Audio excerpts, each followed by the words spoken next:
കേരളത്തിലടക്കം വലിയ പ്രശ്നങ്ങൾ ഉണ്ടാക്കുന്ന ഒരു വിഭാഗമാണ് അശാസ്ത്രീയതയും അന്ധവിശ്വാസവും പ്രചരിപ്പിക്കുന്ന സ്യൂഡോ മോട്ടിവേഷണൽ സ്പീക്കർമാർ. മതാന്ധവിശ്വാസങ്ങളും ശാസ്ത്രവിരുദ്ധമായ അറിവുകളും കുട്ടികളെ അടിച്ചേൽപ്പിക്കുന്ന ഇത്തരം മോട്ടിവിഷങ്ങളെ കർശനമായി നേരിടാൻ ഒരുങ്ങുകയാണ് തമിഴ്നാട് സർക്കാർ. തമിഴ്നാട്ടിലെ ഏറ്റവും പ്രശസ്തനായ യുവ മോട്ടിവേഷൻ സ്പീക്കർ മഹാവിഷ്ണുവിൻ്റെ അറസ്റ്റിലൂടെ സ്റ്റാലിൻ സർക്കാർ കൃത്യമായ സൂചനയാണ് നൽകുന്നത്. തമിഴ്നാട്ടിലെ ഏറ്റവും പ്രശസ്തനായ മോട്ടിവേഷൻ സ്പീക്കറായ യുവാവാണ് മഹാവിഷ്ണു.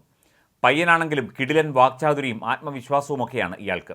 അതുകൊണ്ട് തന്നെ ഒരു നടന് കിട്ടുന്നത് പോലെയുള്ള ഫാൻ ഫോളോവേഴ്സ് വിഷ്ണുവിനുമുണ്ട്.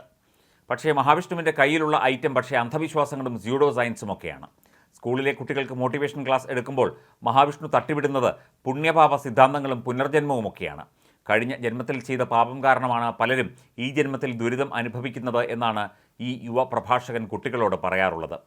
ചെന്നൈയിലെ അശോക് നഗറിലുള്ള ഗവൺമെൻറ് ഹയർ സെക്കൻഡറി സ്കൂളിൽ ഒരു പരിപാടിക്കിടെ കഴിഞ്ഞയാഴ്ച വിഷ്ണു ആവർത്തിച്ചതും ഇതുതന്നെയാണ്.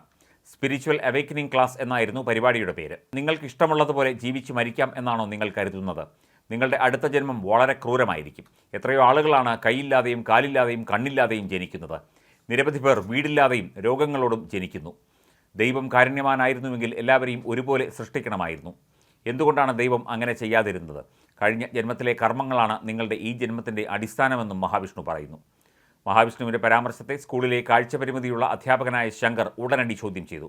എന്തടിസ്ഥാനത്തിലാണ് ഇത്തരം പ്രസ്താവനകൾ നടത്തുന്നത് എന്ന് അദ്ദേഹം മഹാവിഷ്ണുവിനോട് ചോദിച്ചു. അപ്പോൾ ശങ്കറിനെ അധിക്ഷേപിച്ചുകൊണ്ടായിരുന്നു മഹാവിഷ്ണുവിൻ്റെ നടപടി. അദ്ദേഹം ഉയർത്തിയ എതിർപ്പിനെ തള്ളിക്കളഞ്ഞ മഹാവിഷ്ണു തന്നെ ചോദ്യം ചെയ്യാൻ ശങ്കറിന് എന്ത് യോഗ്യതയാണ് ഉള്ളത് എന്നും ചോദിച്ചു. വിഷ്ണു തുടർന്ന് പറഞ്ഞതും വലിയ അബദ്ധങ്ങളായിരുന്നു.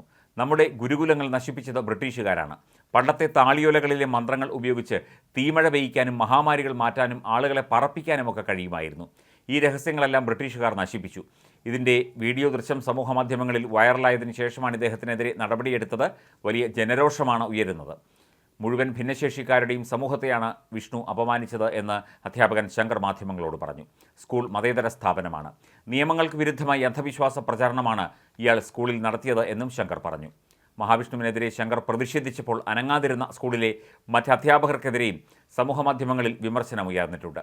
ഇതോടെ അമേരിക്കയിലുള്ള മുഖ്യമന്ത്രി എം കെ സ്റ്റാലിനും വിഷയത്തിൽ ഇടപെട്ടു. വീഡിയോ ശ്രദ്ധയിൽപ്പെട്ടതോടെ അദ്ദേഹം പ്രസ്താവന ഇറക്കി. സർക്കാർ സ്കൂളുകളിലെ പരിപാടികൾ ശാസ്ത്രീയ ചിന്തകളും പുരോഗമനപരമായ ആശയങ്ങളും പ്രോത്സാഹിപ്പിക്കുന്നതാണെന്ന് ഉറപ്പുവരുത്താനുള്ള മാർഗനിർദ്ദേശങ്ങൾ പുറത്തിറക്കുമെന്നാണ് അദ്ദേഹം പ്രസ്താവനയിൽ പറഞ്ഞത്. പുരോഗതിയിലേക്കുള്ള ഏകമാർഗം ശാസ്ത്രമാണെന്ന് പറഞ്ഞ അദ്ദേഹം വിദ്യാർത്ഥികളിൽ ശാസ്ത്ര അവബോധം വളർത്തേണ്ടതിൻ്റെ പ്രാധാന്യം അടിവരയിട്ട് പറഞ്ഞു. അതേസമയം വിഷ്ണുവിൻ്റെ അറസ്റ്റിൽ ഹിന്ദുത്വവാദികൾ ഉറഞ്ഞു തുള്ളുകയാണ്. സോഷ്യൽ മീഡിയയിൽ ഈ വീഡിയോയുടെ താഴെ വരുന്ന കമൻറ്റുകൾ തമിഴ്നാട്ടിൽ വളർന്നുവരുന്ന ഹിന്ദുത്വ ദ്രാവിഡ പ്രശ്നം പ്രതിഫലിക്കുന്നു. മഹാവിഷ്ണുവിനെ പോലുള്ളവർ ഉണ്ടെങ്കിലേ ഹിന്ദുമതത്തിന് രക്ഷയുള്ളൂ എന്ന കമൻറ്റ് ചെയ്യുന്നവർ ധാരാളം. ഒരു വിശ്വാസി കമൻറ്റിട്ടത് ദൈവം ആ അന്ധൻ്റെ കണ്ണുകൾ ചൂഴ്ന്നെടുത്തത് നന്നായി എന്നാണ്. എന്നാൽ വിഷ്ണുവിനെ അറസ്റ്റ് ചെയ്യുകയും ഇത്തരക്കാർക്കെതിരെ കർശന നടപടിയെടുക്കുമെന്നറിയിച്ചതോടെ വിദ്വേഷ കമൻറ്റിടുന്നവർ എല്ലാം ഡിലീറ്റ് ചെയ്ത് മുങ്ങുകയും ചെയ്തു.